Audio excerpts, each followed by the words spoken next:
안녕하십니까. 안녕하십니까.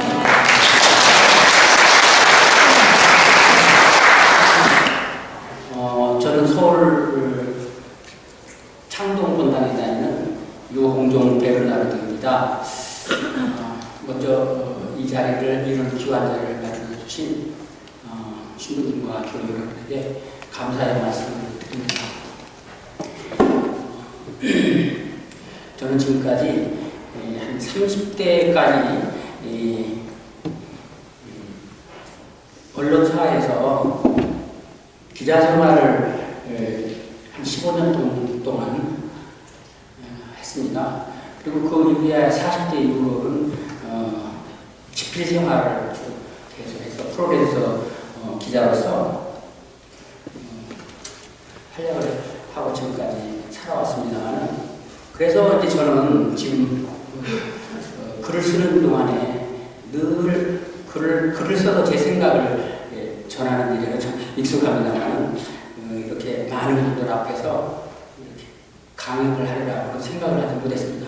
그럴 기회도 없었고, 또 그런 기회가 있더라도 그럴 여유가 없었습니다. 그래서 오늘 제가 말씀하시는 도중에 실수를 좀 하더라도 많은 이해를 부탁드립니다. 제가 여기 오늘 오게 된 거는 작년 9월에 새롭게 읽는 김대건 신부님 이야기, 그 얘기를 책으로 썼습니다. 그동안에 이제 잘 아시겠지만 김대건 신부님에 대한 전기는 많이들 나와 있습니다. 그런데 제가 이번에 새로 쓰게 된 이유는 김대건 선생님의 영성과 신앙생활에 대한 좀 더 깊이 있는 성찰을 제가 스스로 하기 위해서 썼습니다. 왜냐하면 다 아시는 얘기지만 김대건 신부님은 저의 우리나라의 천주교의 초석을 지은 큰 기둥이십니다. 그래서 저도 신앙생활을 하면서 김대건 신부님에 대해서 자세한 내용을 모르고 대강 알고 있었기 때문에 좀 더 저 자신이 제가 읽는 김대건 신부님에 관한 얘기를 저를 위해서 사실 썼습니다. 이제 그 책이 나오기 이후에 본당 신부님께서 이 책을 보시고 저에게 신자들과 영성적인 소통을 좀 하는 기회를 이렇게 마련해 주셨는데요. 그래서 제가 이제 오늘 여기 이 자리에 서게 됐습니다. 사실 그런데 저는 오늘 주제가 나는 어떻게 하느님을 만나는가, 그런 주제인데요. 굉장히 어렵고 힘든 얘기입니다. 그런데 한편으로 생각하면 너무 쉽고 간단한 답이 나와 있습니다. 왜냐하면 저도 교회 여러분과 똑같이 미사진에서 혹은 책을 통해서 그리고 묵상과 기도를 통해서 하느님을 똑같이 만나고 있습니다. 제가 특별히 무슨 커다란 성령의 은혜를 받아서 여기 와서 말씀을 드리는 게 아니고 똑같이 평신도로서 같은 모습으로 하느님을 만나고 살고 있습니다. 그런데 저희들은 왜 이렇게 하느님을 만나는 일이 중요한가? 그거는 누구한테 물어봐도 대답의 여지가 없습니다. 저희가 사는 동안에 하느님을 만나는 일처럼 중요한 일은 없기 때문인데요. 하느님을 만나는 일을 저희가 보통 이게 생각하기에 친구를 만나는 것처럼 전화로 약속 장소를 정하고 시간을 정하고 이렇게 해서 이렇게 만나는 그런 만남이 아니지 않습니까? 영성적인 만남이니까 굉장히 중요하기 때문에 하느님을 만나는 일이 중요하다는 그런 얘기를 다 알면서도 하느님을 만나지 못하고 있습니다. 그런데 제가 생각하기에 하느님이 왜 하느님 만나는 일이 왜 그렇게 쉽게 답이 나온다고 얘기하느냐 이렇게 반문하시겠지만, 저희들은 이미 이 천주교 교회 안에서 성사를 받은 이상 이미 하느님한테 성령의 은사를 받고 또 선택을 받은 사람들입니다. 그래서 늘 저희들은 성서의 말씀대로 하느님은 늘 저희들 곁에 있다고 말씀하셨습니다. 그리고 교리문답에도 제가 읽어보면 하느님이 우리 안에도 있고 밖에도 있고 그리고 도처에 없는 곳이 없다고 이렇게 옛날 성교 교리에 이렇게 나와 있습니다. 그런데 그렇게만 도처에 있는 하나님을 왜 구태여 그렇게 만나려고 하느냐 하는 생각을 제가 이렇게 해봤는데요. 지금 요즘에 그 핵가족 시대가 되면서 부모님과 자녀들의 이렇게 대가족 시대가 아닙니다. 그건 잘 아시지만, 그런데 가정을 이렇게 보면은 부모님과 자녀 간에 소통이 전혀 안 되어 있습니다. 그래서 요즘에는 젊은 아이들이, 어린 아이들이 전부 3, 4학년만 돼도 5, 6학년을 막 꼰대라고 이렇게 말하는 식으로 세대 간의 격차와 문화의 격차가 커지고 있습니다, 점점. 그리고 부모님들은 더 복잡해지는 삶에서 정말 정신없이 직장일을 하고 사시고, 아이들은 또 아이들대로 공부하고, 또 과외도 해야 되고, 또 게임도 해야 됩니다. 그러니까 한 지붕에 같이 살면서 각각 딴집 살림을 하고 있는 거예요. 그래서 그 부모와 자녀 간의 소통이 거의 단절됐다시피 했는데, 문제는 그거를 바로 극복해야 된다는 것입니다, 저희들이. 그렇다면 부모는 부모대로 바쁘니까, 아이는 아이대로 자기 일에 바쁘니까, 이게 그냥 그대로 방치하고 세월만 이렇게 보낼 수는 없지 않습니까? 그럼 부모님하고 자녀들은 대화를 나누고 소통을 서로 하기 위해서, 일부러 노력을 해야 됩니다. 어떻게 노력을 하느냐? 구체적으로 이번 토요일 날은 몇 시간 동안 우리 집안에 온 집안 식구에 회의가 있다. 이렇게 만나는 장소와 시간을 정해놓고 계속 자녀의 얘기를 듣고 또 부모는 부모님들의 얘기를 서로 하면서 소통을 이렇게 해야 됩니다. 그렇다면 저희는 또 가정의 문제를 저희 영혼의 문제로 이렇게 그대로 이렇게 옮겨놓고 보면은, 하느님은 예수님께서 하느님의 성령을 가지고 사람으로 태어나셔서 저희들 앞에, 눈앞에 나타나셨습니다. 현실을 하셨습니다. 그리고 그 예수님이 나타나는 그 순간, 예수님 이전에는 저희들이 하느님이 어떤 모습을 하고 있었는지 전혀 상상을 할 수가 없었어요. 그리고 어떤 분들은 또 벼락이 하느님이 아닌가, 불이 아닌가, 큰 태산을 섬기는 그런 사람도 있었습니다. 그렇지만 예수님이 저희 나타나는 순간, 우리는 하느님이 어떻게 생겼는가를 상상할 필요 하나도 없습니다. 예수님이 바로 하느님이십니다. 성령을 가지고 우리 앞에 모습을 나타낸 것은 하느님이 가장 사랑하는 저희들은 모습을 취해서 저희들 앞에 나타난 겁니다. 그래서 하나님은 저희 마음속에 내 안에 있다고 이렇게 말씀하시잖아요. 늘 내 곁에 있겠다. 성서에서 말씀하신 대로 하나님은 저와 함께 같은 집에서 삽니다.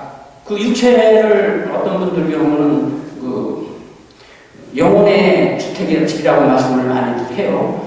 그런데 어떤 분들은 더 나아가서 우리들의 몸은 하느님이 분양하신 영구 임대주택이라고 말씀을 하십니다. 근데 그 말을 제가 들으면서 굉장히 공감이 많이 했습니다. 정말 하느님이 저희들한테 공짜로 준 영구 임대주택에서 이 육체를 가지고 살지 않습니까? 그리고 이제 죽은 뒤에는 영원히 하느님 곁으로 가고 나면 이 주택은 그냥 흙이 되어버리고 맙니다. 흙이 되고 마는 이런 주택에서 그동안 하느님이 저의 성령 안에 함께 있기 때문에 이 집이 걸어다니기도 하고 말하기도 하고 소통하기도 합니다. 근데 제가 말씀드리려고 하는 건 아까 가정을 비유를 했지만, 하느님이 제 안에 있는데 저도 하느님하고 소통을 못합니다. 한 집에 살면서 마치 부모님하고 자녀가 이렇게 소외되면서 서로 등을 돌리고 사는 것처럼, 저희도 하느님이 제 안에 있는데도 다른 데 가서 만나려고 하고 또 소통을 못하고 살면서 늘 외면합니다, 하느님을.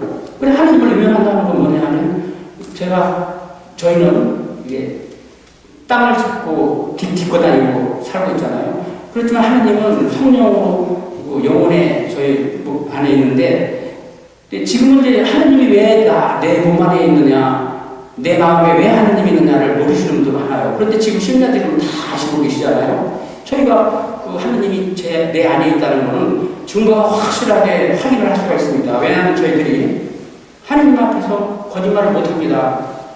거짓말을 하느님한테 할 수 있는 사람은 아무도 없습니다. 그런데 딱 거짓말을 할 수 없는 사람이 있어요. 저 자신한테도 그리고 거짓말을 못합니다. 거짓말을 못하고 나 자신이 속일 수 없다는 것은 하느님을 속을 수 없다는 뜻이고, 하느님을 속을 수 없다는 것은 하느님이 내 안에 있다는 것입니다. 그게 증거가 확실하게 됩니다. 그래서 저는 언젠가 그 부산 해운대에 글을 쓰러 가면서 방 하나를 이제 6개월 동안 월세로 임대를 해서 글을 쓴 적이 있습니다. 작가들은 집중하고 글을 쓸 때는 정말 아무것도 해서는 안 됩니다. 이 글을 쓰고 있는 동안 거의 한 2주 정도 다른 사람들하고 얘기를 하지 않았더니 저도 모르게 저 자신이 저하고 말을 하고 있습니다. 근데 수도원에서 오랫동안 수도하시를 경험하신 분들은 대화를 오랫동안 하지 않으면 자꾸 혼자 중얼중얼 하게 됩니다. 예를 들면 이런 겁니다. 저는 오늘은 너무 집에서 이렇게 김치하고 밥만 먹었으니까 나가서 짜장면이라도 먹을까? 제가 그런 생각, 이런 말을 합니다. 그러면 그 안에서 아니야, 근데 아니면은 다른 걸 먹어, 이렇게 대답을 하는 게 있습니다. 그래서 제 안에는 제가 제 말을 하는 나와 제 말을 듣는 나가 두 개의 자아가 저 안에 살고 있다는 걸 제가 깨달았습니다. 그러고 난 뒤에는 제가 생각해 보기에 나는 이 땅을 짚고 다니는 나는 그 욕망과 본능을 계속 추구하는 나구나. 그래서 하느님은 계속 제 욕망과 본능을 억제하고 계십니다. 그리고 그 길로 가면 안 된다 이렇게 말하는 겁니다.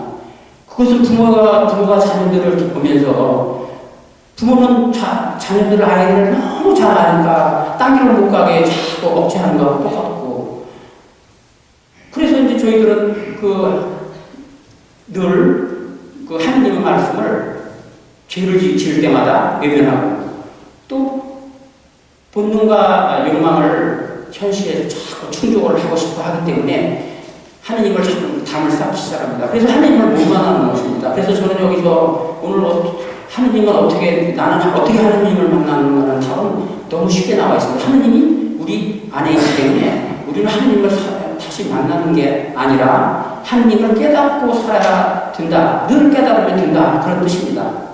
그래서 제가 답이 참 쉽게 나왔다는 얘기를 하는데요. 제가 이제 어떻게 하느님을 계속 깨닫고 깨어있는 상태로 하느님을 의식하고 사느냐. 그걸 이제 스포츠 스타를 비교를 좀 해보겠습니다.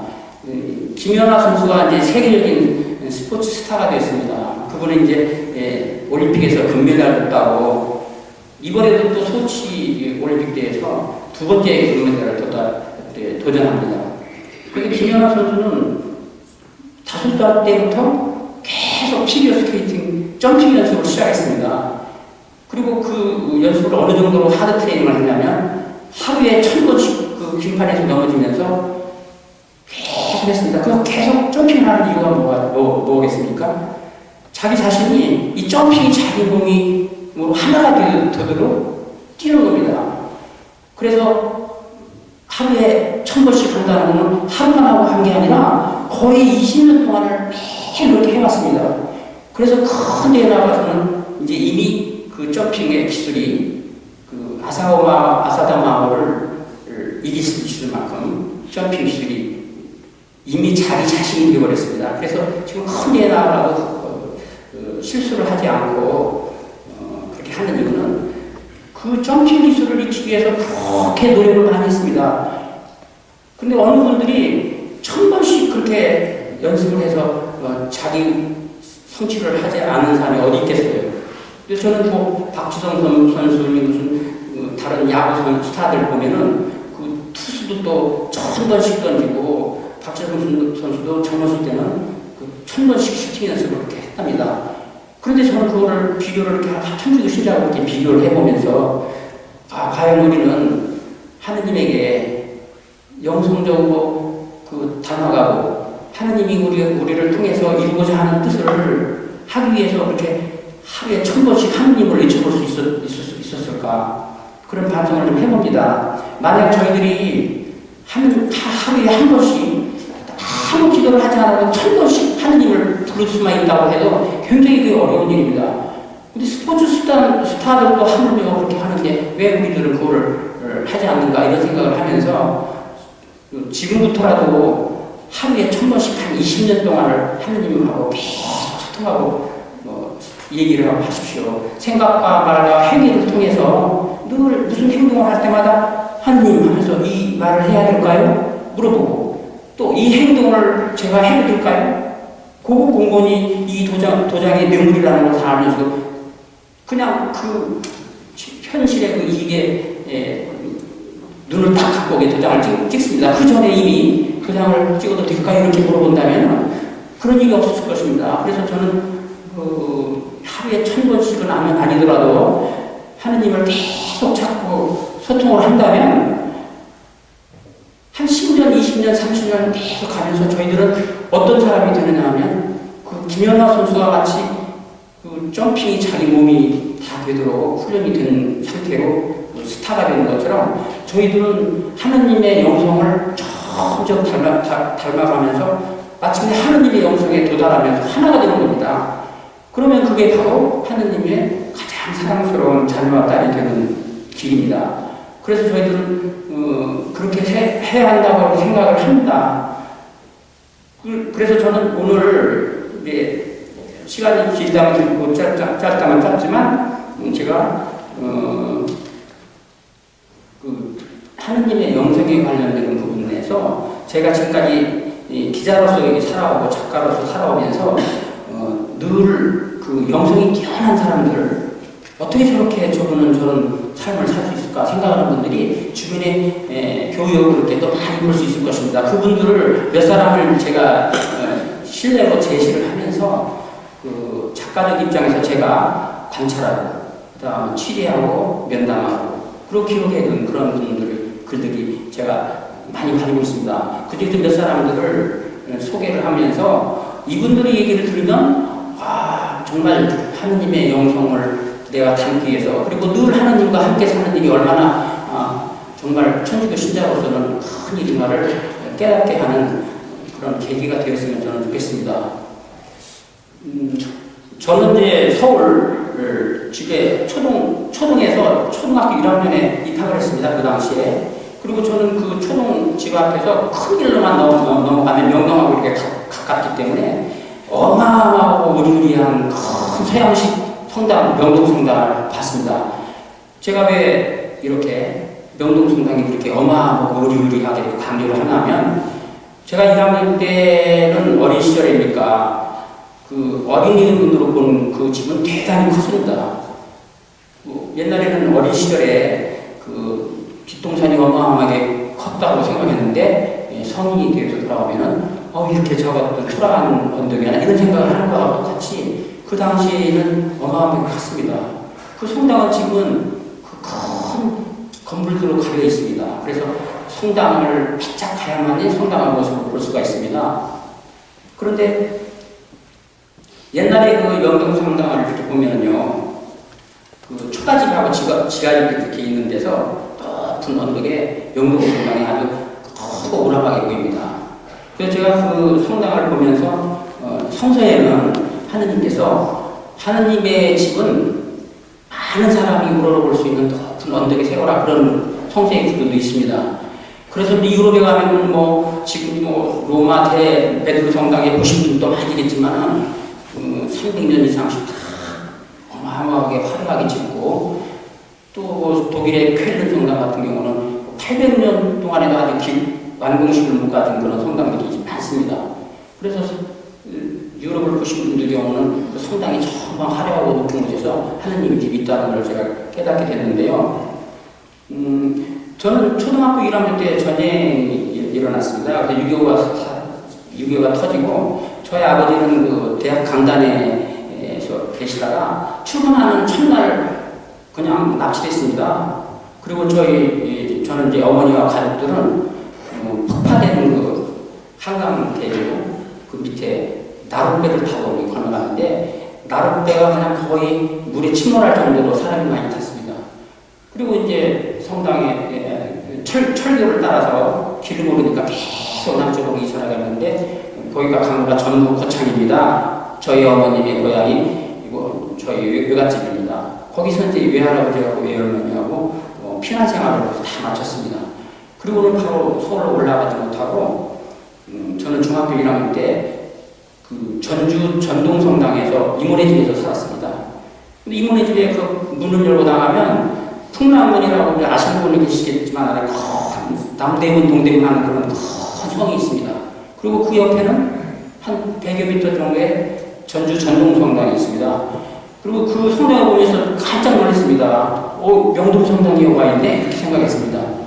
그런데 그 전동성당은 나중에 알고 보니까 명동성당보다 한 15년 후에 지어졌는데 거기에는 유명한 순교자 윤지충, 권상현 두 분의 순교 기념성당입니다.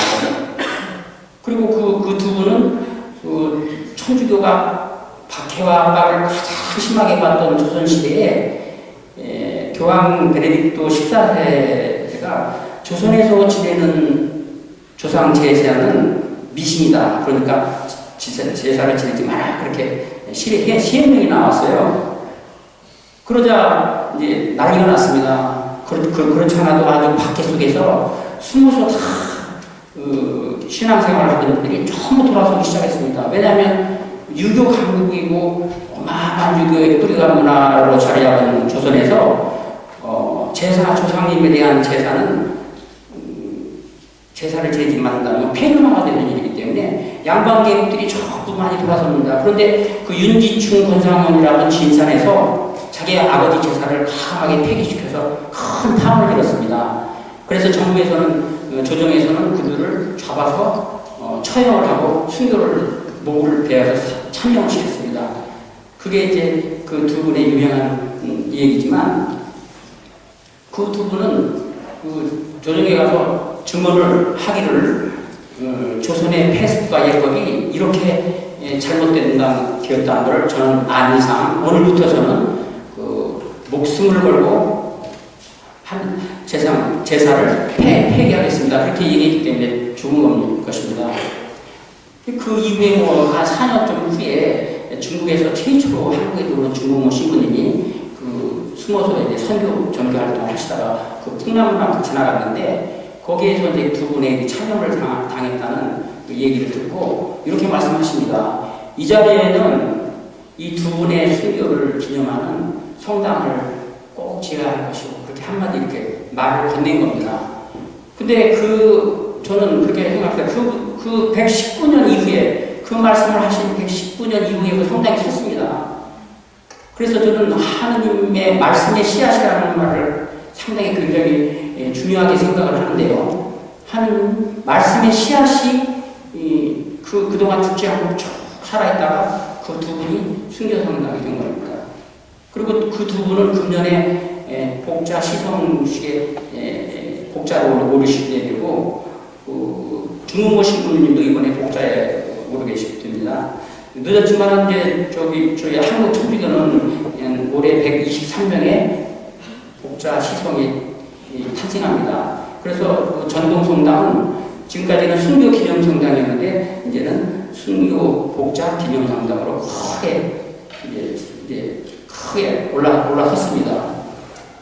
바로 저는 그 성당에서 영세를 받았고 그 첫 영세 신부님이 이요한 신부님이었습니다. 그 신부님한테 제가 영세를 받았습니다. 그래서 저는 거기가 저의 신앙의 고향이기도 하고 그리고 또 그 첫 영세 신부님 이요한 신부님을 저는 평생 제가 잊지 못합니다. 저는 누구의 권유나 안내를 받아서 성당에 간 게 아니라 서울에서 명동성당을 보고 하느님의 집이라는 걸 알았고 전동성당이 하느님의 집이라는 걸 알고 저는 스스로 그 성당을 찾아갔습니다. 그래가지고 그 큰 기둥 밑에 뒤에 숨어서 미사하는 모습을 지켜보고 있었는데 갑자기 누가 오라고 이렇게 들어오라고 이렇게 하는 바람에 무서워서 막 달아나다가 그냥 그 계단에서 넘어져가지고 다리가 삐었습니다. 그런데 그 다리가 삔 것이 저를 천주교 신자로 만들었습니다. 왜냐하면 하느님 저는 무서운 존재로 알고 있었고 그랬는데 그 성당에서 달아났다. 너 왜 성당에서 달아났느냐. 그래서 제가 다리가 삔 거는 하느님이 벌을 내린 거라고 그렇게 생각했습니다. 그게 이제 계기가 되는 것이긴 하지만 저는 수녀님을 찾아가서 성당에 다니겠다고 했고 저희 집안에서는 제가 가장 먼저 성교 영제를 받았습니다. 수녀님이 말씀하시기를 시험을 봐서 그때는 철거라고 했는데 시험을 봐서 합격해야만 영제를 한다는 걸 지금께 알게 됐습니다. 근데 학교에서는 시험을 치를 때 다 아시지만 시험 범위도 정해주시고 그리고 또 중요한 거는 밑줄을 긋고 그래서 시험 점수 위주로 이제 공부를 이렇게 주고 하지 않습니까? 그런데 그 성당에서는 수녀님이 전체적으로 그 교리를 잘 설명해주고 했지만 중학생 1학년들은 그걸 들을 능력이 없습니다. 무슨 말인지 몰랐습니다. 그리고 또 알았다 해도 조리 있게 그 찰구에서 신부님이 두 가지씩 물었는데 하나도 대답을 못하고 그냥 입을 딱 다물고 말았습니다. 그래서 저희 중학교 그 당시에 저하고 같이 영세를 공부를 하는 5명이 전부 탈락을 하고 말았습니다. 그래서 저희 막 항의를 하고 막 그랬더니 그 신부님이 지금 영세하는 것이 중요한 게 아니고 교리를 철저히 알고 내년 봄에 다시 영세를 해라. 그렇게 얘기를 하는 겁니다. 그리고 가셨어요. 그래서 저는 너무 억울하고 제 성격적으로 좀 결벽증이 좀 있는 그런 부분이 있는지 안 된다. 이건 꼭 영세를 받아야 된다. 그렇게 고집이 되어서 그 신부님 사제관 앞에 서서 계속 기다렸습니다. 신부님을. 왜 기다렸는지 저는 잘 모르겠어요. 신부님이 이렇게 오시길래 신부님 저 이번에 영세 꼭 받아야 됩니다. 왜? 시험 공부를 잘못했습니다. 다시 잘했습니다. 그랬더니 너만 맞추면 안 되지. 그리고 내년 봄에 받아도 돼. 그리고는 그냥 들어가시는 겁니다. 근데 저는 또 그 문 앞에서 계속 기다리는 겁니다. 신부님을. 이거 뭐 해가 저물고 막 눈발이 막 날리는데 얼마나 오래 기다리는지 모르는데 신부님이 나오시는 거예요. 그리고 사무장님하고 같이 나오시는데 둘이 깜짝 놀랍니다. 왜냐하면 눈사람 하나가 거기 서 있으니까 깜짝 놀란 겁니다. 너 뭐야? 너 누구야? 이러고.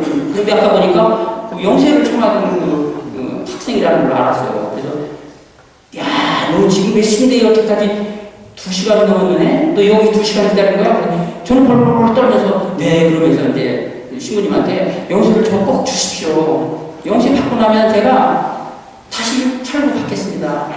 꼭 그렇게 하겠습니다. 그랬더니 참 이렇게 생각하시더니 신부님 말씀을 외상리 영세 그러시더라고요. 그래서 저는 그 신부님이 갑자기 마음의 결심이 생겼는지 그래 좋다 내가 네 열정을 사겠다 그렇게 말씀하시는 거예요. 그러면서 그 사무장한테 이름 명단에 넣어줘라. 그리고 저는 저한테 네가 만일 다시 공급해서 다음 철거 때 또 떨어지면 너는 영세 무효다 그렇게 알았지? 그러는 네 알았습니다. 그리고 가는데 그렇게 제가 눈물이 많이 나더라고요. 그 제가 울었던 거는 아 내가 이제 영세를 받았구나. 그 눈물 기쁘어서 온 게 아니고 신부님이 내 열정을 내가 사겠다 그 말을 제 열정을 사는 분이 계시는구나. 그리고 이렇게 열정적으로 기다리는 거가 그게 열정이구나. 그걸 깨달았고 또 하나는 신부님이 가라고 하면서 이렇게 제 어깨에 눈을 이렇게 탁 털어주면서 이렇게 사랑을 표시해주는 그 부분이 너무 눈물이 났습니다. 그 하는 신부님이 아 나를 아껴주시는 분이시구나 사랑하시는 분 그래서 저한테 영세도 주시는 분이구나 그렇게 생각을 했습니다. 그리고 이제 저는 영세를 받고 난 뒤에 저 친구들한테 막다가를 받아서 당했습니다. 너는 어떻게 해서 영세를 받았나? 아니 성당에서도 무슨 가라로 영세를 듣는 사람들이 있어? 그런 거였구나. 누구 백이야? 그런 거 물어보길래 너무 답답해서 하느님 백이다 그렇게 얘기했습니다. 그래서 저는 하느님 백으로 영세를 받았습니다. 그 이후에 저는 공부를 좀 하긴 했지만 또 다음에 가서 또 신부님을 만나서 이 교리를 물으면 대답을 잘못하면 영세가 취소될 텐데 이거 어떡하나. 그래서 무서워서 못 가고 신부님도 저를 찾지 않았고 그러면서 세월이 지나가면서 신부님은 또 다른 데로 전출을 하시고 저도 그 이후에 서울로 올라갔습니다. 그 후에 저는 그 이요한 신부님을 잊지 못했습니다. 저의 첫 영세 신부님이기도 하지만 그 시골로만 계속 본당을 찾아다니는데 제가 한번 만나려고 해도 거기 어디가 어딘지 모르고 참 옛날에 교통 불편하고 그래서 만나지 못하고 그러고 있었는데 어느 날 저한테 저 친구가 이요한 신부님이 돌아가셨다고 그러는 거예요. 그 순간 막 울음이 팍 나더라고요. 신부님이 어떻게 돌아가셨느냐, 폐결핵 사기 환자의 종부 성사를 주셨는데 영성체를 이렇게 그 환자의 목에 이렇게 넣었는데 이렇게 30년가 싶더니 그냥 팍 개혈을 그냥 쏟아내는데 그 성장으로 다 받아내고 그리고 주저없이 그 신부님이 그 성장을 다 마셨답니다. 그래서 폐결핵 사기 환자의 결핵균을 다 마셨기 때문에 그게 원인이 돼서 원래 그 건강에 안 좋으신 신부님이 계속 그 투병 생활을 하면서 시골로 돌아다니다가 결국은 돌아가신 거예요. 그래서 저는 그 다음부터 신부님을 만날 수가 없었고, 저는 늘 외상값을 받지 못한 그 찰거에서 떨어진 그게 저한테는 소설이 걸렸어요. 그래서 어떻게 하면 이걸 보상을 받을 수 있을까? 그래서 심지어는 아무도 모르는 신부님한테 가서 제가 찰거를 좀 해달라고 하고 싶었던 정도였거든요. 그런데 그걸 이제 시간이 지나면서 못하게 됐고, 저는 그 작가가 되면 한 후에 장편소설 수녀 아가다라는 소설을 썼습니다. 근데 거기에는 이제 그 이요한 신부님이 그 하느님의 순명하는 그런 신앙 정신을 강하게 그렸습니다. 그리고 거기에는 이제 수녀님으로 저희 교리교사였던 아가다 수녀님이 나옵니다. 실제 인물들이지만 소설이기 때문에 이제 넌픽션이 아니라 이제 픽션이 되긴 했지만 저는 그 소설을 쓰면서 아무래도 카톨릭 종교 소설이기 때문에 공부를 좀 많이 했습니다. 속지 않은 분들 공부를 했고 그랬는데 그 영화에 나온 분이 아마 유인천 씨 그때 배우 생활을 하시던 연극 배우시던 유인천 씨가 나왔고 그 아가다 수녀님으로는 지금도 연기 활동하시는 이보희 씨가 저희 영화에 첫 출연을 하셨습니다. 그리고 난 뒤에 그 영화가 나오면서 좀 화제가 되면서 흥행은 실패했습니다만은 그 영화가 유럽의 그 기독교 국가의 카톨릭 국가들이 많이 유럽에서 초청임을 받아가지고 거기서 특별상을 받았는데 그 이유가 바로 그 이요한 신부님의 그 하느님에 대한 순명 정신을 강하게 그린 소설로 바로 그 이유였다고 합니다.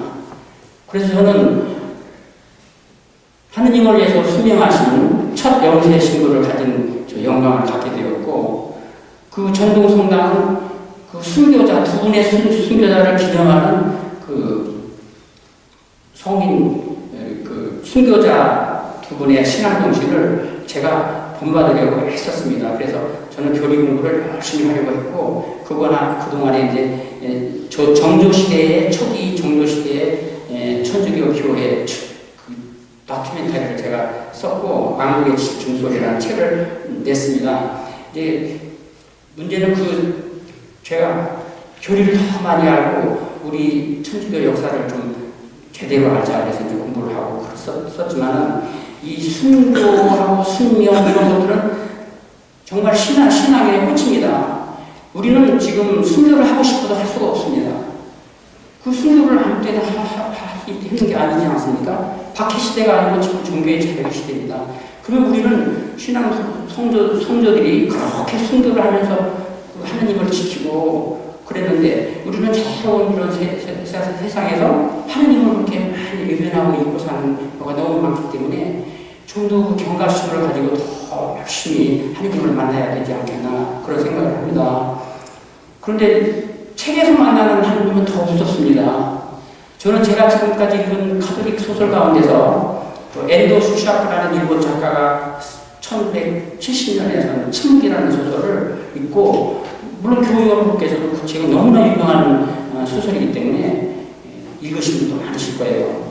읽지 않으신 분이 혹시 계셨다면 그 침묵이라는 그 소설을 꼭 사서 보시면 각자가 그 신자들마다 다릅니다.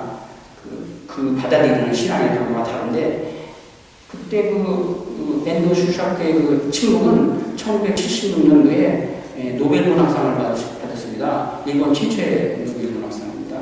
그리고 노벨 문학상 작가가 거의 두 명이나 나왔어요. 일본은 저희 조선보다도 200년 먼저 천주교가 들어갔습니다. 그리고 그런 카톨릭 작가들이 너무 많이 나왔습니다. 왜냐하면 신자들이 너무 책을 많이 읽기 때문에 계속 작가들이 글을 씁니다. 그래서 앤드루 슈샤크의 그 친구는 꼭 읽기를 바라고, 그 배경이 일본 천주교 박해 얘기를 아주 눈물겹고 친밀하게 썼습니다.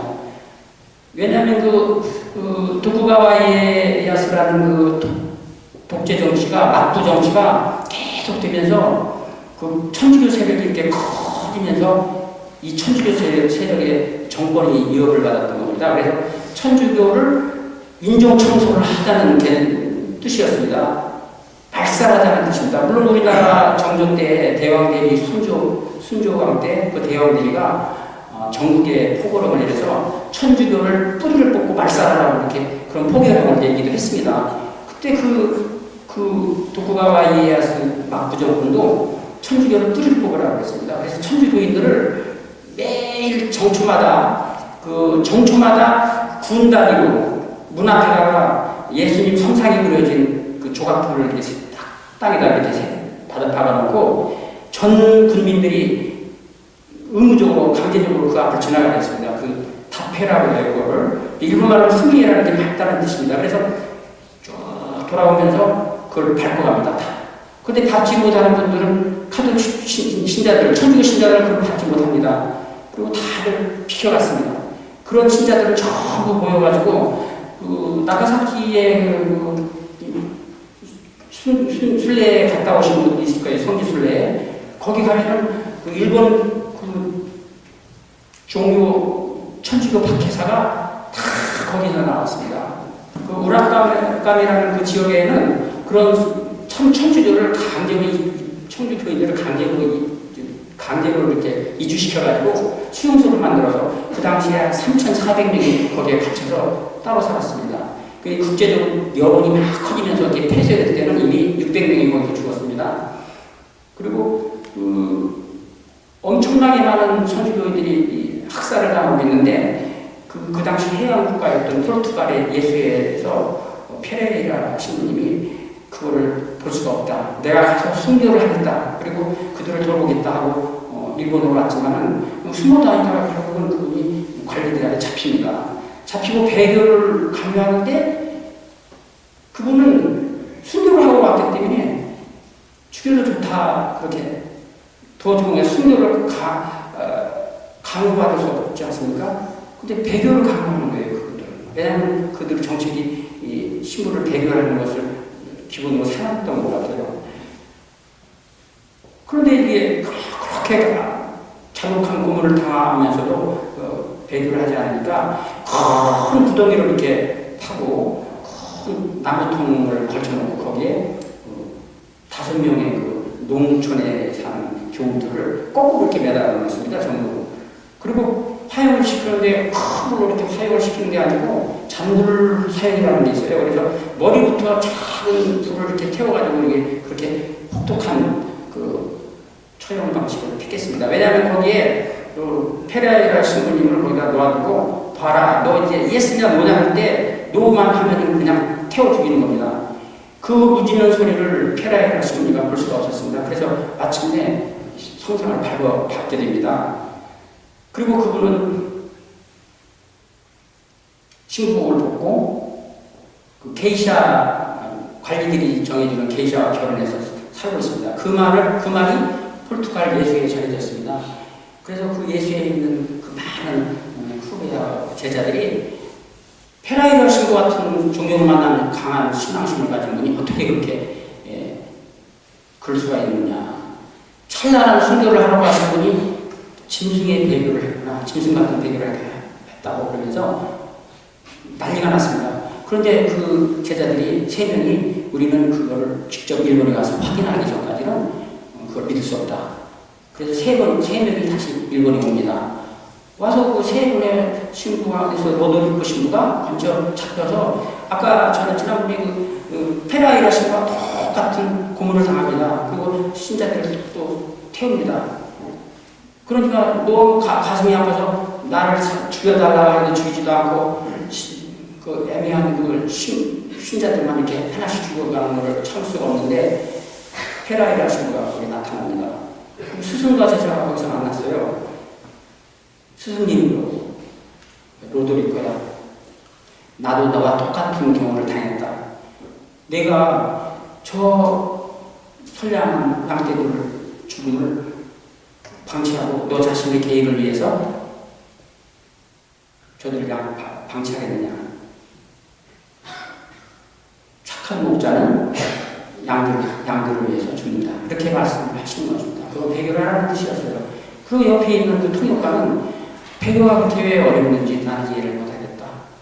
그저 그냥 성사하게 발만 올려놓으면 된다. 그 형식이다. 형식. 그 형식이니까 발만 올려놔라. 그렇게 얘기한 겁니다. 그런데 그래도 못하고 있으니까 그 선상에 조각부에 있는 예수님이 말씀을 하십니다. 기적적으로 말씀을 하십니다.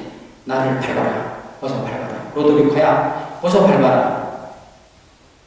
나는 너희들에게 짓밟히기 위해서 이 세상에 왔다. 나를 밟는 너는 정말 괴롭겠지만 나는 너희들이 괴로워하는 그 사랑만으로도 충분하다. 이렇게 말씀하시는 거예요. 그래서 결국은 로도리코 신부는 그냥 밟습니다. 아 그래 나는 이제 형식이다. 형식적으로 간다. 그리고 이렇게 딱 밟는 순간 그분의 세상은 무너지고 큰 나무 속에서 무너지는 걸 느꼈습니다. 아 내가 형식으로 생각했던 그 단순한 행위가 이게 형식이 아니고 진실이었구나. 이 세상에서 가장 내가 아름답고 성스럽게 여겼던 주님을 내가 형식적으로라도 배려했다니. 그리고 그는 무너졌습니다. 왜 그 소설이 그렇게 그 당시에 카톨릭계에 큰 충격과 화두를 던졌느냐 하면요. 그 제목 침묵입니다. 이렇게 교우들이 죽어가고 신부님들이 배교와 순교 두 숲에서 이렇게 갈등하고 있을 때 하느님은 어디 가셨는데 이렇게 침묵을 지키고 계십니까? 이렇게 말하는 겁니다. 그 무릎이 바로 오늘날에도 읽어도 정말 그들은 경험하지 못할 수 있는 그런 경험, 순교의 정신을 책으로 배울 수가 있습니다. 그런데 바로 그런 사태가 조선에서 똑같이 일어나서 앵무의 주교님이 제2대 주교이십니다. 조선에. 그리고 이제 나머지 모방 신부님, 샤스탕 신부님 이렇게 있었는데 그분들이 전부 앵무의 주교님이 먼저 잡히고 그 다음에 그 두 분을 잡기 위해서 앵무의 쓰는 신부님을 앞세워놓고 두 신부님을 만약에 자수시키지 않으면 계속 죽이겠다 그래서 궁인들을 중심으로 되는 기독교 천주교 신자들을 계속 죽이기 시작했습니다. 그래서 결국은 앵베르 신부님도 그 두 분한테 이렇게 편지를 써서 만약 배를 타고 출항을 하지 않았다면 좌포 포도청으로 오십시오. 착한 목자는 양들을 위해서 죽습니다. 이렇게 했습니다. 그때 이제 순교를 권유했다는 그런 로마 교황 쪽에서 굉장히 말씀이 많았습니다만 거기서는 그 성서를 이용하면서 순교는 그 앵베르 주교님은 순교를 권유한 것이 아니라 양떼들을 보호하기 위한 그런 조치였기 때문에 정당하다는 판결이 나와서 이제 문제는 없어졌지만 하여튼 세 분은 거기서 순교를 하셨고 거기에 이제 모방 신부님은 바로 김대건 신부님을 은희마을에서 만나서 면담을 하고 그분의 그 선조들의 신앙 정신을 너무 깊은 감동을 받고 그래서 신부로 만들어서 배우고 신부로 만들기 위해서 마카로 보내신 신부님이십니다. 그래서 김대건 신부님의 첫 스승 신부님이 모방 신부입니다. 이런 그런 순교 정신과 그거를 보면서 저희들은 김대건 신부님의 그 순교가 그 위에 아버지 김재준, 그 위에 할아버지 김택현, 이분들, 그 위에 김진우 또 증조할아버지, 이분들이 전부 관리들이고 양반들이었기 때문에 그 밑에 포졸들이나 관리들이 제발 대감님 한마디만 하십시오. 나는 천주를 모릅니다. 이렇게만 하시면 제가 써서 올리고 당장 내일이라도 풀어드리겠습니다 했지만, 형식적이라도 하십시오. 그래도 형식이 얼마나 무서운 것을 그분들이 이미 아셨습니다.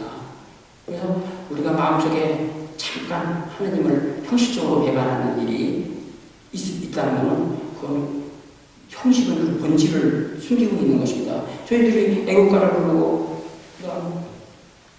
태극기를 부르면서 경례를 하고 있는 이유가 형식입니까? 그 형식 뒤에는 나라를 사랑하는 애국이라는 큰 본질이 있기 때문에 그것이 가능합니다. 형식이라는 것이.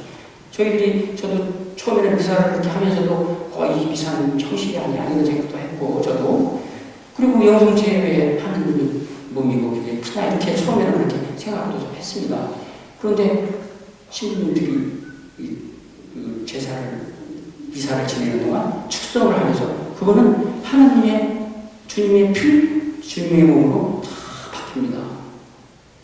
그래서 저희 그 첫 영세 신부님은 그 영성체 그거를 하나님의 몸이고 피라는 것을 아시기 때문에 마셨던 것입니다. 그처럼 이제 저희들이 그 기도를 통해서 만나는 일이 하나님도 이렇게 굉장히 중요하지만, 그 사랑을 통해서 하나님을 저희들은 만납니다. 저희 집은 둔천동이라고 서울에 보험병원 바로 옆에 살았습니다. 제가 그때 강안젤라라는 자매님이 한 분이 계셨는데, 그분은 레지오 마리아에서 단원이었어요. 그래서 이제 저희 집사람하고 같이 이렇게 친하게 이렇게 지내서 저는 늘 그분을 보면서 참 소박하고 행복하게 사시는 신자시구나 이렇게 생각을 했습니다. 그런데 어느 날 그렇게 집안 사정을 모르고 있다가 사정을 알고 너무 놀랐습니다. 그 강안젤라 자매님은 아들이 셋인데 거의 식물인간이 다 되는 그 사람을 모시고 17년 동안을 살았대요. 그 집에서. 근데 이제 그분은 이제 군사 군인 직업군인이기 때문에 옥진에서 근무 중에 오토바이를 타고 가다가 트럭을 하고 초도해서 그냥 사고를 당하셨는데, 그 이후로 이제 수술이 잘 돼가지고 몸은 아주 건강하고 다 알아듣고 소화도 다 되고 말씀도 다 알아듣는데 움직이지를 못하는 겁니다. 그런 병입니다. 그래서 늘 그렇게 방 안에 이렇게 모시고 살았는데, 가장 중요한 게 이제 누워있는 분들한테는 욕창을 방지하는 일이 참 중요하기 때문에 그 자매님은 처음에 왜 하나님 저에게 이런 큰 시련을 주셨습니까? 저는 어떻게 살아가고 이렇게 했습니까? 그리고 막 고민을 하고 있었는데 어느 날 갑자기 하나님이 자기한테 무슨 말씀을 하셨는데, 너희들 중에 가장 불행한 이웃을 돕는 것이 바로 나를 돕는 일이다. 그 성경 구절을 읽으면서 그냥 갑자기 생각이 이렇게 달라지면서 그분의 생후 신앙이 360도로 바뀌었습니다. 그래서 내 남편 예수가 된 겁니다. 그분은. 그래서 내 남편 예수라고 해서 예수님을 들고 식으로 들고 왔습니다. 그래서 머리에서 발끝까지 이렇게 쭉 다 닦이고, 그 다음 새 옷을 입히고, 그 다음 뚝배기에 미음을 끓이면 시켜서 대롱에다가 이렇게 해서 새 숟갈을 이렇게 먹이는데 거의 1시간씩 걸립니다. 그래서 식사 시간이 굉장히 길었어요. 그런데 그걸 다 하고 난 뒤에는 그 다음 꼭 남편을 2시간씩 안아드렸답니다. 왜냐면 체험을 나눠야 되는 것이 하나 치료의 방법이기도 하지만, 그래서 그렇게 하고 그 다음 아들들 이야기, 가족 이야기 들려주고, 그리고 이제 성서도 읽어주고 계속 읽어주고 성당은 아주 크게 불러줬답니다. 그러면서 그 일상생활을 거의 17년 동안을 이렇게 살았는데, 이제 남편이 막 거의 죽게 되면은 뭐 119에서 실려가기도 하고, 의사가 막 뛰어와서 또 치료를 하고 그러는데, 거의 죽게 될 때마다 그 남편 손을 붙들고 계속 하나님께 빌었답니다. 하느님, 제 남편을 제발 저에게서 헤어지지만 않게 해주십시오. 저는 이 세상에서 남편을 위해서 할 수 있는 일이라고는 먹고 재우고 입히고 닦이고 그리고 노래 불러주고 성서 읽어주는 일밖에 할 수 없습니다. 제가 이것을 하는 것을 저희 남편이 늘 눈물을 흘리면서 고맙다는 표시를 하고 있습니다. 그런데 돌아가시고 난 뒤에는 저희 남편은 또 편할지 모르지만 저는 남편을 더 이상 만날 수가 없고 사랑할 기회가 없지 않습니까? 그렇게 기도를 계속 하면 거의 죽게 된 사람이 그 다음에 이제 또 살아나고 그 여러 번의 그런 기도를 얻으면서 받으면서 그 마지막에는 이제 신체의 기능이 떨어지고 나니까 이제 돌아가셔서 하늘나라로 보냈다고 이렇게 말씀하시는데 돌아가시고 난 이후에도 그분은 자기 남편이 살아있을 때도 남편이세요. 죽어서도 남편이었습니다. 그래서 위령성을 지내는데 365일을 위령성을 지내는 거예요. 기도가 계속됩니다. 근데 그분의 이 모습을 이렇게 보면서 저는 사랑이 정말 남은 것을 내가 이렇게 이웃에게 주는 게 아니라 자기가 가지고 간 모든 내던져야 그게 사랑이라고 말씀하신 그 인도의 마더 데리사 그 말씀이 생각나면서 정말 이렇게 정말 진실로 사랑한다는 건 이렇게 어려운 거구나 그렇게 생각했는데 두 부부의 문제가 아닙니다. 그 얘기를 다 알고 있는 저의 본당 그 신자들이 모두 다 감탄을 하고 두 분의 신앙에 정말 탄복을 하면서 그 후부터는 부부가 싸움을 할 수가 없습니다. 저런 부부도 저렇게 사랑을 하고 나오면 사는데 우리가 작은 일로 이렇게 싸우고 살 수 있느냐. 그래서 그분은 내 남편 예수라는 분을 모시는 그런 사랑을 통해서 저희들에게 정말 하나님을 어떻게 사랑해야 하는가를 저희들이 실제로 이렇게 만나고 보고 느끼는 그런 분들 중에 하나입니다. 제가 끝으로 이제 한 분 얘기를 더 하겠습니다. 그분은 조 엘리시오라는 신부님이십니다. 그분은 강원도에 바닷가 어촌에서 살고 계시는데요. 7대의 그 조상 제사를 지내는 분이라고 합니다. 그런데 그 집에는 이제 매달 제사가 있기 때문에 음식 차리는 것도 굉장히 어렵지만은 제기를 그렇게 닦는 게 이렇게 어렵답니다. 그래서 집안의 여자들이 전부 보면 그 수세미로 전부 이렇게 제거해서 이렇게 닦아내고 그 제기들을 편안하게 윤기나게 닦아서 부엌에 놔두는 것이 여자들의 임무였습니다. 그렇게 사는 집안이고 그 유교가 전통적으로 내려온 그 집안이었는데 그 신부님은 어렸을 때 꼬마 대장으로 왕초노를 하면서 동네에서 막 아이들이 한 10명씩 몰고 다녔다고 합니다. 그 왕초라는 건 잘 아시지만 노는데 그 주동을 해주고 그 다음에 뭐 이렇게 수박 처리를 하고 해서라도 먹이고 그래야지 왕초가 되는 거 아닙니까? 그렇게 그 왕초들이 그 꼬마들을 거느리면서 노릇을 했는데 어느 날 모판 엿을 가진 모판 엿 장사가 그 마을에 왔습니다. 그래서 뭐 깨진 양은 그릇, 녹슨 그릇, 뭐 아시겠지만은 그 나이 드시면 다 그런 분들 알겠지만 모판 엿 장사들이 돈으로 갔지만은 꼭 그렇게 합니다. 그래서 그 깨진 그릇, 그다음 부러진 수저 이런 것들 받고 엿을 사는데 엿을 살 때 이제 저 보시면 알겠지만 이렇게 가위 이렇게 해서 툭 쳐가지고 제멋대로 값을 얘기해 줍니다. 엿장사 만들고 하면 거기서 나오는 거 아닙니까?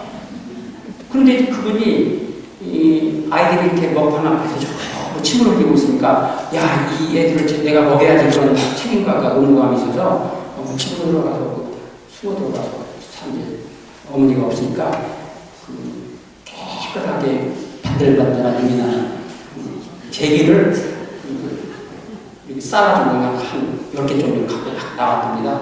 나와가지고 그냥 엿장사를 주니까 엿장사가 깜짝 놀래가지고 나는 깨진 거 못 쓴 것만 봤는데 이건 안 된다. 그래서 양심 있으면 그렇게 얘기했던 것 같습니다. 그랬더니 신부님이 그 아이들을 전부 몰고 바닷가에 바위에 가서 하나씩 주면서 계속 던지라고 했답니다. 그때부터 그 묘사를 이렇게 하는데 눈으로 작은 그렇게 바위에 세게 내치면은 소리가 크게 핑 소리가 나면서 막 자기 키보다 높이 올라갑니다. 그때 그 신부님이 묘사하시는 말씀은 그냥 10개의 그 녹그릇이 하늘로 핑핑거리는데 정말 보기 좋았다고 해요. 그러니까 어느 정도 지나고 나니까 이제 녹그릇이 이제 헝그릇이 다 되지 않았습니까? 그러니까 이제 엿장사한테 그걸 다 주니까 엿장사가 깜짝 놀래가지고 엿을 그냥 목판채 놓아놓고 달아놨답니다. 그걸 가지고. 그래서 이제 그 목판 엿을 가지고 산소리 들어가서 이렇게 정말 그냥 입이 터지게 먹었답니다. 단내가 나고 이빨 빠지게 애들도 있고 턱이 얼얼해가지고 정말 그 신부님 말씀대로는 그날 밤에 먹은 엿이 제가 일생을 먹은 엿을 그날 하나도 안 먹었다고 이렇게 말씀하시네요. 단내가 나고 그랬는데 그렇게 다 먹고 나서 애들이 배를 채우고 그리고 다 돌아간 뒤에 자기가 이제 집으로 돌아가면서 나는 이제 죽었다 그러고 들어갔답니다. 그런데 이제 마당에 이게 달빛이 이렇게 비치는데 거기 어머니하고 여동생이 이렇게 서 있었답니다. 그래서 이제 또 돌아가서 어머님 앞에 탁 서서 어깨를 쭉 내리고 이렇게 숙이고 있었답니다. 그게 얼마나 침묵이 흐른 후에 어머니가 네가 뭘 잘못했는지 아냐 그러더래요. 그래서 네 그렇게 대답했고 그 다음 또 한참 있다가 또다시 이런 짓을 하겠느냐 그러니까 아닙니다. 그래서 네 아니요 모든 것이 해결됐습니다. 그래서 그냥 너무 놀라서 막 울고 있는데 엄마도 울고 여동생도 울고 셋이 이렇게 한바탕 울면서 모든 게 끝났답니다. 근데 그 말씀을 하시면서 그 이외에도 이제 어머니는 자기를 항상 잘못을 하면 작은 일은 무섭게 굴었대요. 그렇게 용서를 안 하셨대요. 그래서 큰 일은 네가 죽었다 그러겠는데 아주 큰 일만 닥치면 그냥 용서를 하는 거예요. 그래서 어머니가 감당하지 못할 그 잘못을 저지르면 다 용서를 하는 거예요.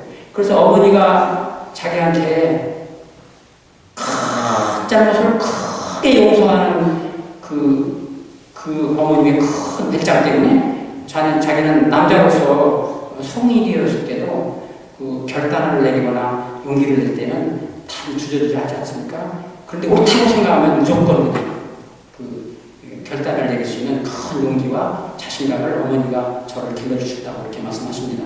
근데 제가 그 얘기를 들으면서 정말 이게 심리학적으로 교육적으로 이게 맞는 말인가, 정말 큰 일을 잘못했을 때 정말 용서를 해야 되는가 이렇게 생각을 해보니까 그런 일이 주변에 굉장히 많았어요. 주변에서 정말 큰 아들로 큰 딸로 기르시고 싶은 부모님들은 작은 일에는 용서를 안 해도 정말 큰 일은 용서를 하고 안 하고 다독거려 줘야 됩니다. 성서에서도 돌아온 탕자의 비유를 잘 아시는 얘기 아닙니까? 큰아들을 그렇게 크게 용서해 주시는 아버님의 얘기가 나옵니다. 그렇다면 하나님은 그런 분들도 그렇게 크게 용서를 하시는데 저희를 어떻게 용서하지 않겠습니까? 그런데 그 신부님은 그렇게 하느님의 그 결단, 어머님으로부터 배운 그 결단과 큰 용기가 신부가 되겠다는 그 결단 가지고 갔답니다. 그리고 그때는 이제 어머니도 교회 성당에 나가기 때문에 그 말을 하니까 어머니가 그래 좋다. 나는 내가 정말 사제에서 분을 받고 나면 그 이상은 더 죽어도 원이 없다. 해라 그렇게 얘기했대요. 그 유교 집안에서 굉장한 반대가 심했음에도 불구하고 그 어머니가 결단을 내리고 자기는 네 어머니 내가 신도복을 입어서 어머니 앞에 보여드리겠습니다. 그것이 저도 그걸로 저는 더 이상 어머니한테 효도할 일도 없고 그리고 앞으로 이제 더 하느님한테 돌아가니까 그렇게 둘이 서로 꿍짝이 맞아가서 모자가 꿍짝이 맞아서 신학대학을 잘 마치고 그리고 부재가 돼가지고 독일에 갔습니다. 그 독일 가서 한 1년 있다가 딱 돌아오니까 저는 그 신부님이 그 어머니한테 사제에서 그때 이걸 그 한복을 다 만들어가서 가져왔다고 합니다. 그런데 놀랍게도 어머니가 병원에서 인사불성으로 누워있는 거예요. 오래전부터 누워있었다는 거예요. 그래서 너무 놀래가지고 동생한테 왜 이걸 알지 않았느냐고 따지니까 어머니가 절대 알리지 말라고 했습니다. 하느님이 일을 하시는 신부님이 엄마가 이렇게 아픈다고 얘기해서 나는 것도 아니고 마음 쓰고 그러면 얼마나 마음이 힘들겠느냐. 그래서 말을 안 했다 그렇게 말씀하시는 겁니다. 그 어머님의 큰 마음이 거기서 드러나고 있는데요. 신부님이 너무 절망을 하는 끝에 이제 서품 시간이 자꾸 다가오는데 어머니는 깨어나지 않고 그 어머니는 폐결핵이었답니다. 그때는 폐결핵들이 굉장히 많아가지고 그 폐결핵을 앓는 사람을 이렇게 살피다가 그 폐결핵을 됐대요. 그런데 이제는 이제 더 이상 가망이 없고 병원에서 소외되는 상태입니다. 그래서 이제 그 사제 성품 신부성사를 받기 그 전날 밤에 신학교 성당에 가서 혼자 캄캄한 마음에 엎드려서 하느님께 울면서 기도를 했답니다. 어머니가 저를 보고 평생 기도하면서 그 어려운 상황을 다 견디고 저를 신부로 만드시는데 큰 공을 세우고 어머니는 제가 신부가 되면은 더 이상 세상 살 필요 없다는 까지 말씀하신 분이십니다. 저도 그런 어머니의 큰 사랑을 받고 자랐기 때문에 신부가 되는 후에는 제가 어머니한테 큰 효도를 한 것으로 알고 제가 함께까지 살아서 어머니 제가 신부 되는 모습을 보여드리고 했는데 이게 무슨 일입니까 하느님, 이게 무슨 천천별입니까? 저는 이제 정말 괴롭습니다. 제가 하느님한테 청하는데 저를 어머니가 병을 낫게 해달라고 말하지 않겠습니다. 그 어머니 살려달라는 말 안 합니다. 딱 사흘만 저한테 시간을 주십시오. 어머니가 깨어나서 신부성사를 받고 사흘에 돌아가셔도 저는 하느님한테 원망하지 않겠습니다. 그랬대요. 물론 죽고 사는 일은 하느님이 결정하시는 일이지만 저는 꼭 어머니가 제 사제복을 입는 모습을 보아야 합니다. 그렇게 기도를 했대요. 그리고 끝으로는 아닙니다. 사흘도 아닙니다. 내일 하루만 어머니를 저한테 돌려주십시오. 그러면 저는 더 이상 하느님께 바랄 것이 없습니다. 꼭 제가 신통성사장에 갔을 때 그 학부모 속에 어머니가 제가 해온 한복을 입고 앉아 계시는 모습을 보게 해주십시오. 만일 제가 눈을 하는 그 자리에 어머니가 안 계시는 날은 저는 신부가 될 수 없습니다. 저는 이미 하느님께 말씀을 드렸고 하느님은 제 말씀을 들었습니다. 그리고 끝냈답니다. 그리고 그 다음날 그 신통성사장에 병원에 가자고 가셨답니다. 가신 후에 이제 사람들이 이렇게 모이고 이제 신부님도 이렇게 모이고 그러고 있는데 그 학부모석을 바라볼 수가 없었어요. 그래서 계속 고개를 돌리고 계속 초조한 마음으로 이렇게 그 슬픈 마음으로 이렇게 계속 있는데 이제 시작이 다 되는데 고개를 안 돌릴 수가 없지 않습니까? 딱 들어갔더니 어머니가 거기 그 한복을 입고 앉아 계셨습니다. 그게 어떻게 된지가 나중에 알고 보니까 어머니가 갑자기 그 의식을 잃었던 어머니가 이렇게 아침에 깨어나서 야 오늘 신부님 신통성사 가는데 가야지 그러더래요. 그리고 주섬주섬 막 이렇게 하는데 그 여동생이 놀라서 막 의사를 데려갔더니 의사도 놀래고 그런데 걸어가실 기운은 있고 그러니까 벌써 그 급한 일이니까 가시고 이렇게 보냈는데 거기 나타나셨던 겁니다. 그 신통성사를 받는 동안 내내 신부님은 눈물로 지내면서 끝나고 이제 돌아가실 줄 알았는데 하느님은 3년을 허락을 하셨답니다. 그래서 그 어머니가 3년을 더 사셨는데 너무도 그 하느님이 저의 그 기도를 들어주신 그 하느님에게 감사한 마음이 컸고 그리고 어머니가 3년 후에 돌아가실 때 아들 신부한테 종부성사를 받으면서 그 어머니가 이렇게 말했다고 합니다.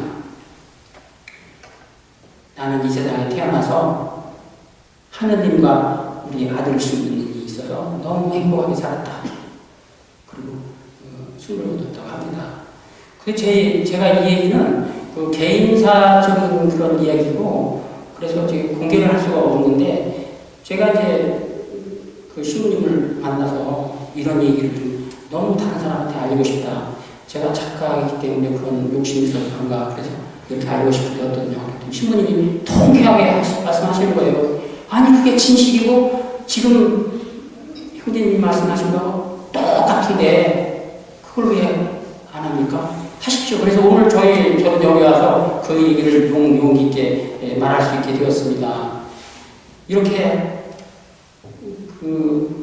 저는 지금까지 한 몇 분의 얘기를 좀 말씀드렸어요. 그래서 그 조혜리지오 신부님은 지금 인천교구에 살아계시고, 그리고 청파동에 김요셉 신부님, 제가 대학교 1학년 때 청파동 성당에 있을 때 그 요셉 신부님을 통해서 저는 큰 기도가 하나님이 누군가를 알게 된 그 신부님이 지금 돌아가시고 안 계십니다. 초등학교 1학년 때부터 또 중학교 1학년 때부터 그 대학교 1학년 때 저는 그 청파동 성당에서 주일학교 교사를 2년을 했습니다. 그런데 그때 그 김용섭 신부님은 학생들을 내보내질 않아요. 미사가 끝나면. 대학생들이나 청년들을 전부 모읍니다. 계속 모으다 보니까 어마어마한 군단이 되었습니다. 그 신부님이 전부 설득해서 하루만 한 몇 시간 동안은 하나님을 위해서 우리 같이 봉사하고 일하자. 그래서 저희들은 그 모임에 전부 모여서 계속 성경을 읽고 그랬습니다. 근데 저는 초등학교 3학년 아이들을 3명을 가르쳤습니다. 주일학교 교사로. 저희들 이제 교사가 학생들보다 2배가 더 많아요. 그래서 저희들이 큰 학생들을 가르칠 수가 없고 2명, 3명, 2명 이렇게 개인 교수를 했습니다. 그리고 일요일 전에 모금은 서로 있고 난 뒤에 토론하고, 그리고 모르는 거는 신부님한테 배우고, 그리고 또 어린아이들한테 가르치기 때문에 어떻게 쉽게 전달할 수 있을까, 그걸 토론을 많이 하면서 저희들은 아이들을 가르쳤다기보다는 제가 더 많이 배웠습니다. 그리고 신부님이 늘 저희한테 기도하는 방법을 가르쳐 주셨어요.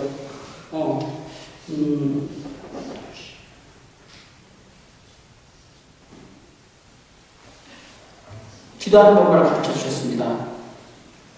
저희들은 기도할 때 하나님이 이렇게 큰 태산 같은 분이시고, 또 어떤 하나님은 황제 같은 분이시고, 하나님이 아주 무서워서 저희들은 이렇게 앞에 가서 이렇게 기도를 드리면 하나님, 저는 그래서 고백을 하면서도 아주 작은 죄만 이렇게 얘기하고 큰 죄는 숨기고 이런 적도 있고, 정말 하나님이 무서워서 저희도 함부로 구해준 못했습니다. 그런 하나님이었는데 요셉 신부님이 어느 날 저희들 모아놓고 기도하는 방법을 가르쳐 주시는 거예요. 너희는 들리는 기도를 해라. 카톨릭 신자는 왜 이렇게 혼자 앉아서 하고 있느냐. 속으로만 기도하면 좀 분심이 생기고 잊어버린다. 그러니까 내 말씀을 들리게 하라. 그러면 내 말을 내가 기도하는 나와 들리는 나가 있다. 제가 그때 전에 체험한 들리는 나와 그 말씀을 하십니다. 그러면서 항상 크게 기도하고, 그런데 자신이 직접 기도하는 모습을 보여주십니다. 제가 소홀하게 이걸 공개해야 될지 모르겠지만 좀 제가 얘기하기 위해서 하겠습니다. 신부님에게 술을 이렇게 잡수시고 들어오시면 예수는 가장 나의 단 하나밖에 없는 진실한 친구라고 생각하셨습니다. 그 두 사람의 친구는 이 세상에서는 너무 많다. 진정한 친구는 둘은 너무 많고 셋은 불가능하다, 이런 말이 있습니다. 그 신부님은 단 하나의 진정한 친구가 바로 예수님이었습니다. 그래서 예수님을 말을 터놓고 지냅니다. 그래서 성당의 앞에 서서 예수야, 나 오늘 정말 속상한 일이 있어서 소주 한 잔 깎다. 제가 그렇게 지금 말씀드리는 겁니다. 그래서 내가 지금 혀가 좀 혀꼬발하는 일이니까 꼽냐? 이러고 싶어요.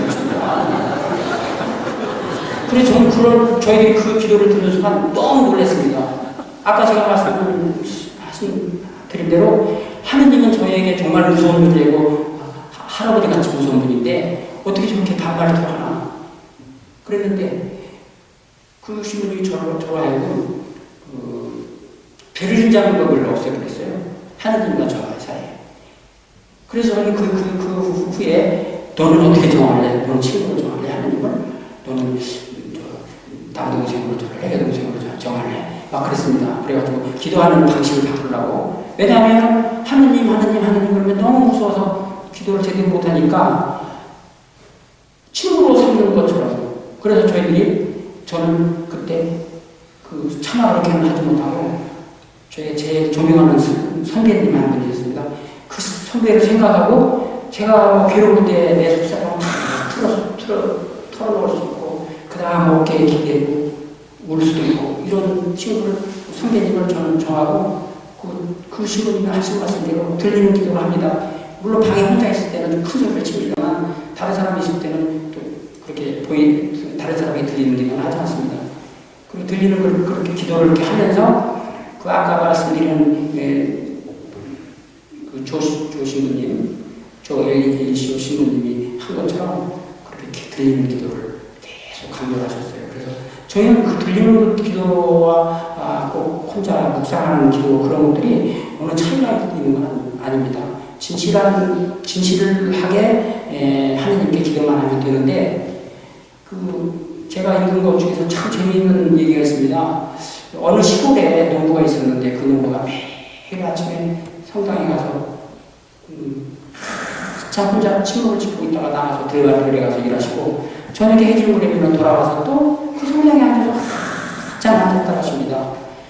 그리고 신부님이 항상 그분을 지켜보면서 저 농부는 어떻게 이렇게 형제님은 저렇게 오래 무엇을 저렇게 하느님께 청하는가 그래서 너무 궁금했답니다. 그래가지고 그 신부님한테 어느 날 용기를 내서 그 신부님이 농부한테 형제님은 무슨 하느님에게 뭘 그렇게 청하십니까? 이렇게 물었대요. 그랬더니 그 농부가 하는 말이 제가 하느님에게 무엇을 청하다니요? 말도 안 되는 소리입니다. 저는 성당에 들어가면 부끄러움이 하느님만 쳐다봅니다. 그런데 하느님도 부끄러움이 쳐다보는 저를 또 부끄러움이 쳐다보고 있습니다. 그런 얘기가 있어요. 근데 그분은 하느님의 청할 것이 없습니다. 하느님의 말씀을 잘 순종하면서 복종하고 살기 때문입니다. 저는 이제 시간이 되어서 이제 끝을 맺겠습니다만은 아까 말씀드린 대로 거기에 이제 김요셉 스님도 돌아가셨고 저의 첫 용세 신부님도 돌아가셨습니다. 그리고 조혜리 신부님은 지금 살아계시고 저의 그 이웃이었던 강한젤라 그 자매님은 지금 성남에서 사시고 아들 셋이 잘 살아서 행복하게 사십니다. 그러면서 지금 기도는 끝이질 않고 계십니다. 그런 분들을 이렇게 몇몇 그 신자들의 그 영성적인 신앙생활을 저는 오늘 이 자리에 가서 얘기를 하면서 그걸 다시 한번 또 생각해보고 또 교회 여러분께서는 이런 기회를 통해서 그런 분들이 어떻게 저렇게 하느님을 저렇게 소통하면서 하느님의 영상을 닮아가는가 그거를 조금이라도 도움이 되었으면 좋겠고요. 저는 끝으로 시에나에 데레사 스님이 있습니다. 그 인도에는 마도 데레사가 있지만 시에나에는 데레사 스님이 성인 스님이 계십니다. 그 스님이 저희들에게 남긴 짧은 말이지만 좀 큰 멘토가 되는 그런 말이기 때문에 그 말을 좀 끝으로 강의를 마치겠습니다. 모든 것은 다 지나간다. 하느님만 남아.